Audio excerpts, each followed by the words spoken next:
This podcast is sponsored by valleygivesback.org. What will you be remembered for? Name a Valley nonprofit in your estate plan and create a legacy that tells future generations what mattered to you. Making a gift that costs nothing during your lifetime is easy and revocable if things change. With a planned gift, you have the power to impact the Valley forever without affecting your current lifestyle. Your action inspires others to make a difference in their own way. Remember the Valley. Ask your accountant, financial planner, or attorney about planned giving options. Plan now. Give later. Impact tomorrow. Learn more at valleygivesback.org.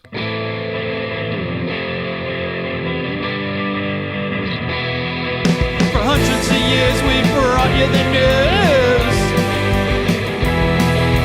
Printed the info, we gave you the clues.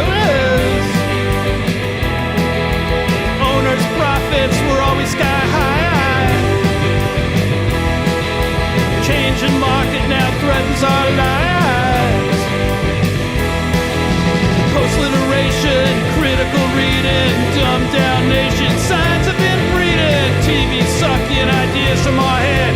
Public discourse just about dead. We'll ride the dinosaur. Yeah, ride the dinosaur. Hey everybody, welcome to Navel Gazing. My name is Eugene Driscoll of valleyindy.org, a daily podcast of news, events, happenings in the lower Naugatuck Valley, especially underground in the sewers. For some sewer talk today, I bring on repeat guest, a mentor of sorts to the Valley Independent Sentinel, the executive director of the Naugatuck Valley Council of Governments, by phone, from his palatial estate in the city of Derby, Mr. Rick Dunn. Good morning, Rick. Nice to be with you today, Eugene. You can just hear all your professional credibility being chipped away by appearing on this podcast. I apologize. No, not at all. Not at all. Happy to do it. So we're Glad to talking, be here. there is a meeting coming up tomorrow, Tuesday, December 11th. I'm going to read the blurb sent out by Rick's organization last week. Regional Wastewater Treatment Consolidation Study Workshop, Tuesday, December 11th. It'll outline the needed upgrades for Naugatuck Valley wastewater treatment plants. Naugatuck Valley Council of Governments will hold the second stakeholder workshop for the Regional Wastewater Treatment Consolidation Study on December 11th, 1 p.m., Norma Drummer Room, Seymour Town Hall. That's at 1 First Street in Seymour. The meeting is open to the public. So I guess as just a primer here, Rick, what is the Regional Wastewater Treatment Consolidation Study, and how does it affect the average Joe living in the Valley?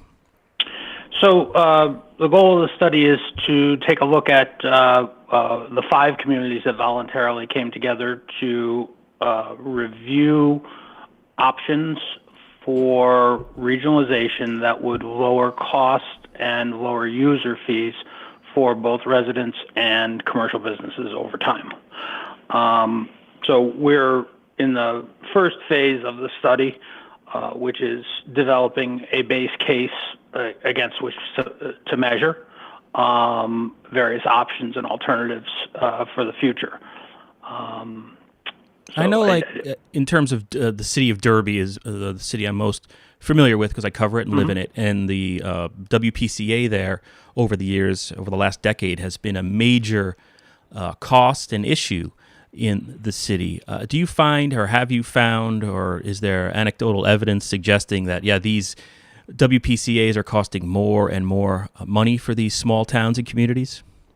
Well, the fundamental problem is that we don't put away money and invest money in infrastructure across the board. This is not just specific to wastewater. If something is not immediately broken in front of us, we don't appropriate dollars to invest in it. I spent some of my early years volunteering in government on the tax board in Derby. And unless something immediately needs dollars, it drops down the list. And the same is true of WPCA boards. If they have jurisdiction over wastewater, you try not to raise the fees. You try not to make it more expensive to live in a community. but what that leads to is a lack of investment in the infrastructure. And then as that infrastructure begins to crash, it becomes radically expensive to upgrade it and to meet the regulatory criteria for discharging wastewater back into our water courses. And I assume that an example of that could be, and I don't mean to put words into your mouth, but now in the city of Derby, we passed as citizens, we voted for a $31 million sewer project, which is currently underway. But it's costing us an additional, if you're a single family homeowner in the city of Derby, $256 a year. It's expensive. Mm-hmm. But is that sort of the example what you're talking about? So it's not specific to Derby. All of our communities are facing some form of this, and it's only going to get more expensive in the future. Of the 5 communities that we're looking at, from Naugatuck down to Derby, so that's Naugatuck, Beacon Falls, Seymour, Ansonia, and Derby. Naugatuck and Beacon Falls have no sewer use fee. It's part of their local tax base. Ansonia, Derby, and Seymour have a separate WPCA that charges a separated fee for the service.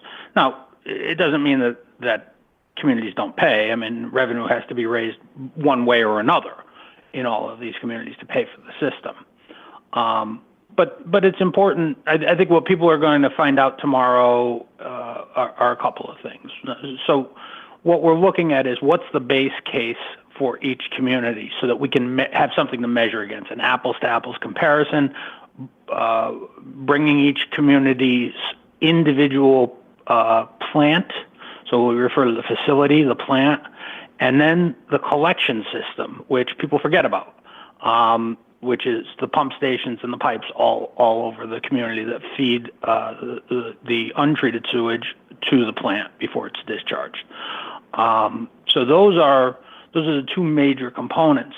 And while towns generally do a better job of keeping the plant closer to up to date, they generally do a less good job at keeping the piping and that part of the collection system part up to date. So what we're doing is our consultant is determining what's the cost of maintaining each individual plant in condition to be in compliance with regulations and to be in good condition to be operating through 2040. And we're putting numbers on those. So our consultant will put a number on those. And the numbers won't be available tomorrow. We're going to be talking about the conditions.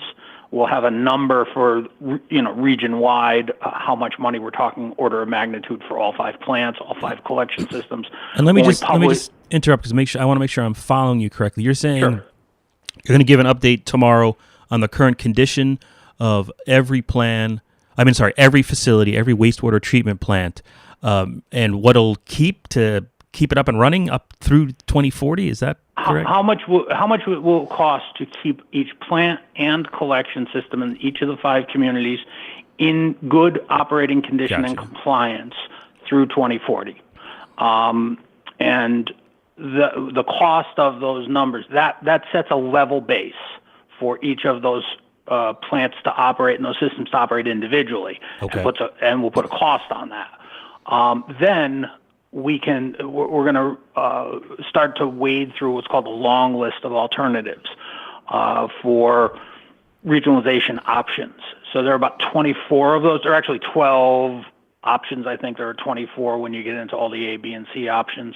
But there will be a list of about 24 different alternatives that will be revealed tomorrow to the communities, and that our consultant will start to discuss with the town representatives.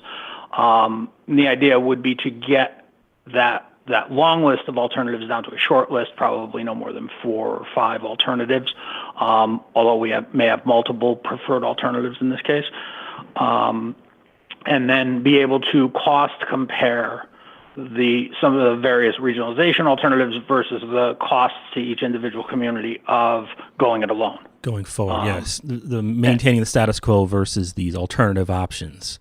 Well, we got to be careful about status quo because status quo has been a lack of investment. We're not gauging it based upon not investing in the plants and the collection systems. We're gauging it based upon the way they should be invested in. And then, I think there are some surprises. We don't have the final numbers. Our consultants don't yet. We're going with the draft reports for tomorrow's workshop. We're going to focus in on the actual condition assessments and needs of the plants and collection systems. We plan to publish these reports probably in January, and when they're published, we'll have the appendices, which will have the individual costings for each of the individual systems. And who makes the decision? Ultimately, who makes the decision as to whether to pursue an alternative or regionalize, whatever that word is, in some way? It's early in the morning. I'm sorry, I haven't had my coffee. That's okay. But the towns would make each individual community would have to make that decision for themselves, and there will be pluses and minuses that would weigh differently for each community. I can tell you, for instance, there are some communities who have not that they've invested more actively in their systems, but in fact, they have a system that's not nearly as old. Derby, Ansonia, Naugatuck, to a lesser extent, Seymour, have collection systems. Some of the sewer pipe out there is 100 years old. Some of the newer sewer pipe is concrete, which is really not good pipe. We don't, we use plastics now, PVC. I don't know specifically the type of plastics. I'm not a sewage engineer, but they're using better stuff. Maybe as evidenced by... We don't put concrete pipe under the ground anymore because it deteriorates quickly. Is that what's going on Wakely Avenue right now by any chance? I know they have a... You're not sure? Yeah, I'm not... Okay. So I don't have firsthand knowledge Don't of worry. whether that's sanitary or stormwater going on over there. But that's an example of the types of things that over the years, having separate authorities, not having separate responsibilities. When we do road projects and we open up roads, we encourage WPCAs to go in and replace pipe if they have the responsibility for the pipe. We encourage all utilities to do that work. We want the gas company to go in and replace their pipe if it's due when the government's digging up and replacing a road. And that often doesn't happen. So you can end up in situations where a brand new road gets dug up because a pipe burst underneath it. So we try and avoid those cases. But as I was saying, there are communities who have newer systems, so they don't have as many problems. We want to see them begin investing in the maintenance of that collection system at a greater rate, and they should be investing at a greater rate than they are currently. Because if they don't, then they're going to end up in the same trap that the older communities with older systems are already in, where they didn't invest for a long period of time, and now they have crumbling conditions underground. Winding back to your initial question about Derby, Derby passed, I think Jack Walsh told me, the largest bond referendum in the city's history, right? Right, and they're replacing pipe and pump stations. $10 million for just that Route 34 near Cemetery Avenue alone, I believe. And that has nothing to do with the plant. Yep. Yeah. People should realize that all that money that's being spent in Derby, that's not bringing the main facility. Right. That's still kind of held together with Scotch tape, duct tape, and prayers. Yeah, what will be discussed tomorrow, order of magnitude across the 5 plants, for all 5 plants combined, the residents and the businesses in the 5 towns are facing improvements to plants somewhere in the neighborhood of in excess of $200 million, improvements to the collection systems somewhere in excess of $25 million.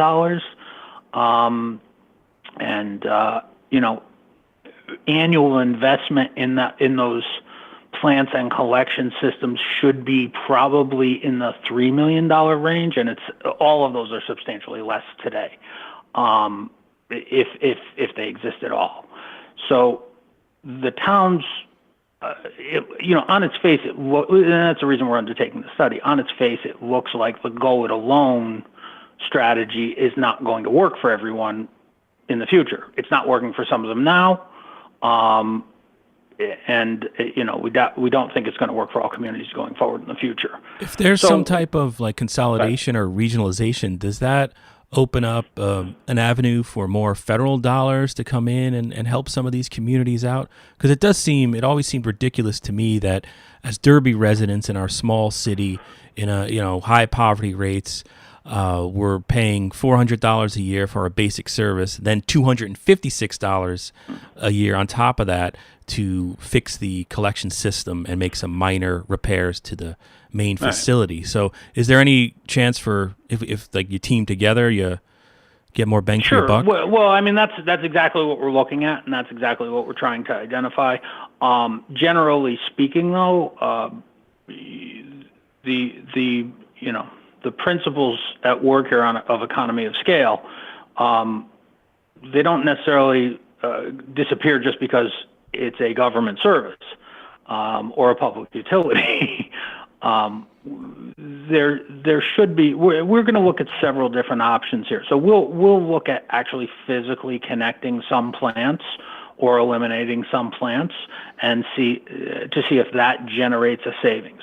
We will look at operational alignments and consolidations to see if that generates a savings, and then we'll just look at a governance and administrative alignment of the towns to see if that generates a savings. It may just be that, although I doubt if we're going to build a system today, we wouldn't be building. I think there are 7 plants from along Naugatuck River down to the confluence of the 2 rivers. If you were building a wastewater treatment system for those communities today, you wouldn't build 7 plants. It would have been a more thoughtful design and done differently. If we have an opportunity to combine some of those, operating as a single regional authority might make some sense. We're going to look at that as part of the study. That'll be in phase 2 once we have an apples-to-apples comparison of infrastructure issues and costs. And when do you think? When do you think you'll publish? You'll whittle down all these alternatives and you'll compare going it alone versus one of these 4 alternatives. What kind of time frame are we talking? Is it a couple of years away, or? Yeah. We're going to finish up the cost comparisons early. Just after the first of the year as part of this first phase study. We're then going to dig deep into the short list of alternatives. Once we take the long list to the short list over the course of the following 6 months into 2019, we'll be able to do real comparisons between the short list of alternatives and the existing go-it-alone strategies. And then we'll also at the same time be looking at governance and administrative strategies. So, my plan is that it's probably going to be end of 2019, first quarter of 2020, we should be able to publish a final report for consideration by the towns. And the study is being paid for by a state grant, if memory recalls. How much? Yep. Do you remember, roughly how much the grant was? Roughly $1.3 million. Off the top of my head, I don't have the numbers in front of me, but I think that's it. And basically, the Naugatuck Valley Council of Governments is administering the grant. Is that the right phrase? Yeah, okay. This comes from what was called the Regional Performance Incentive Program. So we're COGS are the eligible entities for those programmatic funds. We applied in a competitive round to the Office of Policy and Management, proposing to study consolidation of wastewater treatment facilities, and we were awarded the grant. So that's what we're operating under right now, and we've broken it into 2 phases. And once we get through this first phase, then we actually have to go to OPM. OPM has to approve us for the second phase of the study. I don't want to skip over that. They have to review it and see value. We're going to spend about $400,000 in phase 1. And then if they see value in the phase 1 assessment work, they'll approve us to go ahead and spend the balance of the grant on phase 2. Gotcha. So we're going to check in, at about a halfway point and about a third of the way through the money to make sure that we're on track and we've got something viable here before we go ahead and spend it all. And so that meeting again is tomorrow, 1 p.m., Seymour Town Hall, home of First Selectman Kurt Miller, of course. Swing by Tri-Town Plaza, take some photos if you want. Can I ask you about two other areas of interest locally that Naugatuck Valley Council of Governments is involved with, the Route 34 project and the school consolidation study for Ansonia Derby? Sure, why not? All right, hold on. We're going to take a break to hear from our sponsor, valleygivesback.org.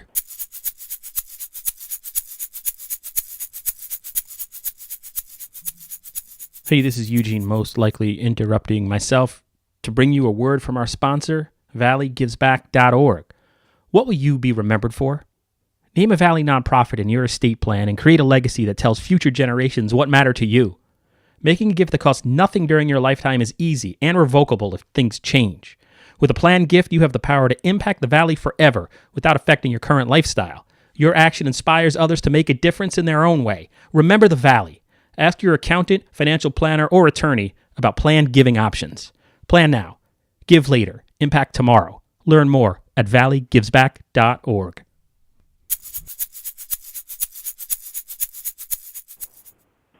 All right, hey, we're back. That was magical. Thanks for staying with us, Mr. Dunn. But Route 34, I saw the mayor, that's Main Street. There's a widening project, long-planned widening project from roughly the Derby-Shelton Bridge down to Home Depot in Derby.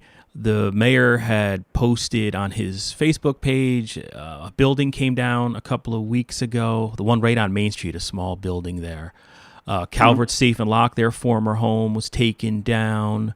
And they moved up the road, Roosevelt Drive there.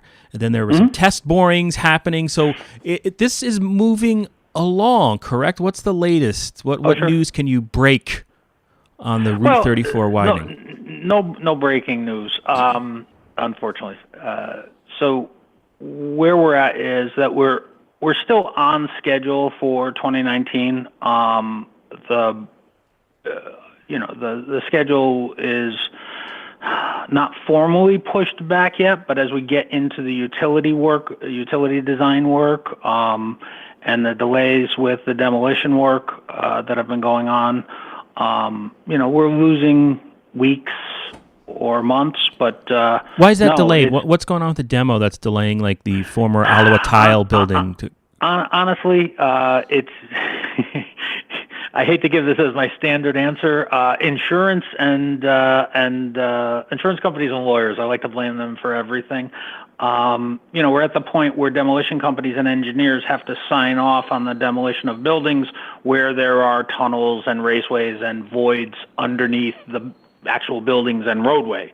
So before an engineer and their own insurance company are going to sign off on a method for taking down a building, everybody wants someone else to sign off, and it's kind of been a circular runaround with some of these engineering companies. So those buildings should have been down by now. Is that correct? I'm not an engineer, so I can't. But I mean, in terms of the previous timeline, was the hope that they'd be down by now? Oh, they should. Look, I find it hard to believe that it's been this difficult a decision to sign off on a demolition. And I'm not honestly, I'm not blaming DOT either.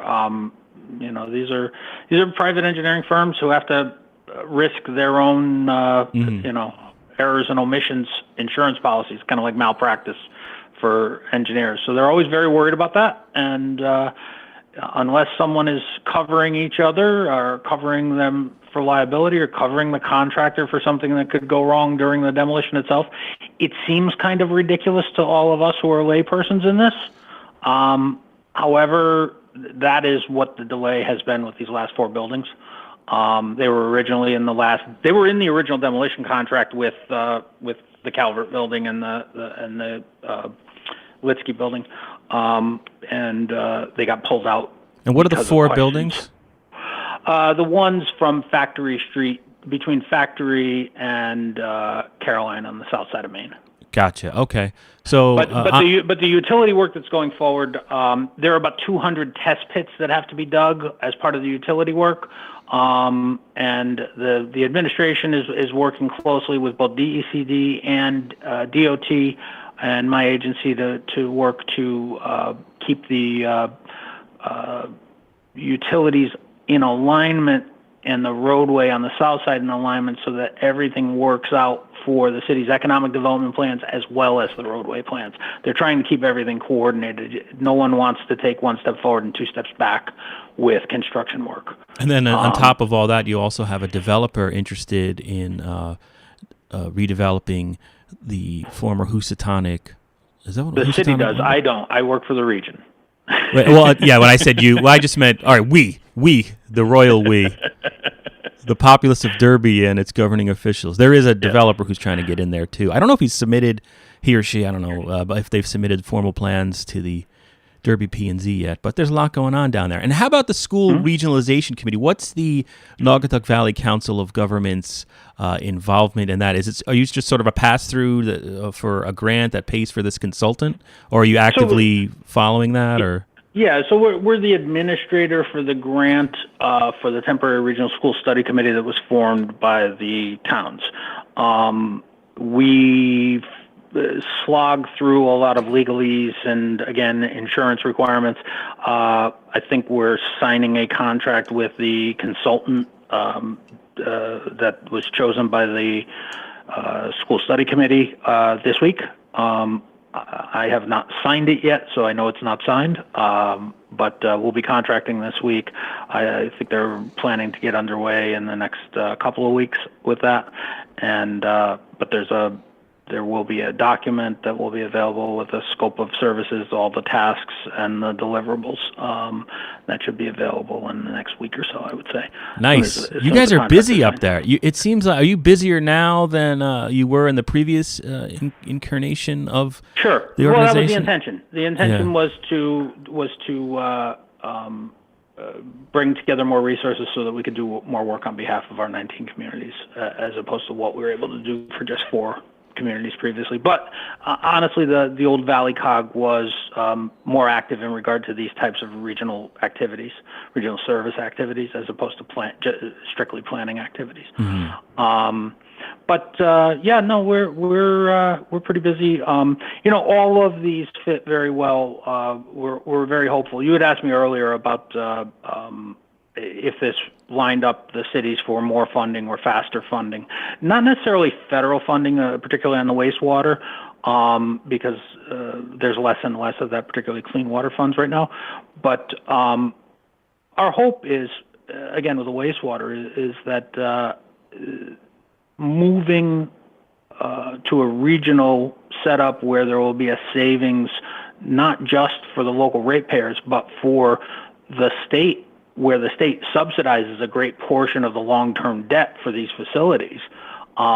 If we can create savings for the state, if we can create savings for the Clean Water Fund, and if we can create savings for the local ratepayers, particularly with the new identified regionalization initiatives coming out of the Lamont administration, I think that we could be well positioned and ahead of the curve in the new administration for lining up our region for new dollars and earlier dollars on regional solutions, as long as the communities are willing to take these on. If communities want to go it alone, they're more than welcome to, but I think in the long term, they're going to end up spending more money for less service. All right. On that note, Rick Dunn, I know you have a busy day ahead of you. I want to thank you for taking the time to talk to me about wastewater and sewers and pipes and regionalization of all kinds. I really appreciate your time. Anytime, Eugene. Thank you for yours.